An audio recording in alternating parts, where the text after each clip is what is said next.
Hi student, आज हम जानेंगे 12th क्लास अंग्रेजी का 100 नंबर के इस सब्जेक्टिव क्वेश्चन को सोल्व करने के बहुत से इजी ट्रिक कि सब्जेक्टिव में जो भी क्वेश्चन आते हैं उसको आसानी से आसानी भाषा में कैसे सोल्व कर सकते हैं।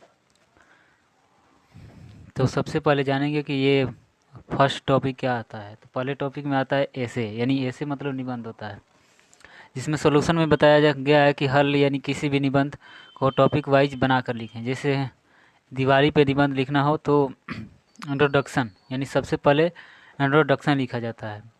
इंट्रोडक्शन में जैसे लिखा जाता है Diwali is a light of festival, इतना लिखने के बाद एक लाइन पूरा हो जाता है। तो यहाँ नीचे डैश लाइन है, यहाँ डैश लाइन को छोड़कर यहाँ से लिखना शुरू करें, यहाँ से यानी नीचे से लिखना यहाँ से शुरू करें, इस लाइन को छोड़ देना ठीक रहेगा। ये लेटर लिखने का सबसे अच्छा तरीका है। इसके बाद लिखा गया है it is celebrate all over in country.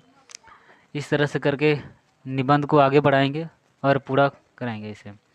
और निबंध लिखते समय इज प्रेजेंट टेंस का ज़्यादा से ज़्यादा प्रयोग करें। इज जो होता है प्रेजेंट टेंस का होता है, तो प्रेजेंट टेंस में और भी जैसे हेल्पिंग वर्ब होते हैं तो उसका प्रयोग करेंगे। इससे निबंध तैयार हो जाएगा पूरा का पूरा। ETC टॉपिक और भी टॉपिक लिखना हो तो उसी तरह से इस्तेमाल कर सकते हैं। ऐसे जैसे पहले हेडिंग डालकर लिखना हो, इसके बाद सारी चीज़ें लिख देंगे इसमें। इसके बाद जो आता है दूसरा जो आता है दूसरा नंबर पे और तीसरा नंबर पे एक्सप्लेनेशन यानी व्याख्या करने को आता है अंग्रेजी में, जिसमें सबसे पहले सॉल्यूशन बताया गया कि एक्सप्लेनेशन करते समय this line has been taken from, इतना का प्रयोग करें। यहाँ लिखने के बाद ही लिखें चैप्टर नेम, फिर राइटेन बाई यानी लेखक का नाम यहाँ लिखें। इसके बाद इसी से संबंधित लिखना हो उसे लिख देंगे। और यहाँ पे बताया भी गया है कि और इसके अंतिम में वही लिखें जो प्रश्न में लिखा गया है। और इसमें बताया गया कि WH वर्ड को छोड़कर लिखें। WH वर्ड जो भी हो है दिया गया प्रश्न में उसे छोड़कर बाकी सब प्रश्न में के आगे का चीज़ इसमें उतार लें, जिससे आपका आंसर बन जाएगा। और याद रखें कि दूसरा में प्रोज आता है और तीसरा में पोएट्री आता है। तो प्रोज मतलब कविता होता है और प्रोज मतलब कहानी होता है और पोएट्री का मतलब कविता होता है। तो यहाँ से लिखना होता है। तो इसे पहचान कर इस शब्द को चैप्टर नेम डालना होगा और राइटर नेम लिखना होगा इसमें कि लेखक किस लेखक के द्वारा ये लिखा गया है। चौथा में लेटर आता है। लेटर में आता है तो लेटर में 2 लेटर आता है। और दो लेटर का मतलब 2 प्रकार का होता है, जिसे एक फॉर्मल होता है व्यवसाय से संबंधित और एक इनफॉर्मल होता है। तो सबसे पहले फॉर्मल आता है, तो फॉर्मल को लिखने के तरीका बताया गया है, थोड़ा लंबा है। इनफॉर्मल थोड़ा छोटा होता है। इसमें सबसे पहले एड्रेस लिखना होता है। एड्रेस यानी जो सेंडर भेजने वाला होता है, तो जो भेजता है उसके लिए बताया गया है, उसका पता यहाँ लिख देंगे। फिर नीचे टू करके व्यवसाय नेम लिख देंगे। फिर बगल में ही टाइम लिख देंगे, इसी के बगल में टाइम लिखा जाता है।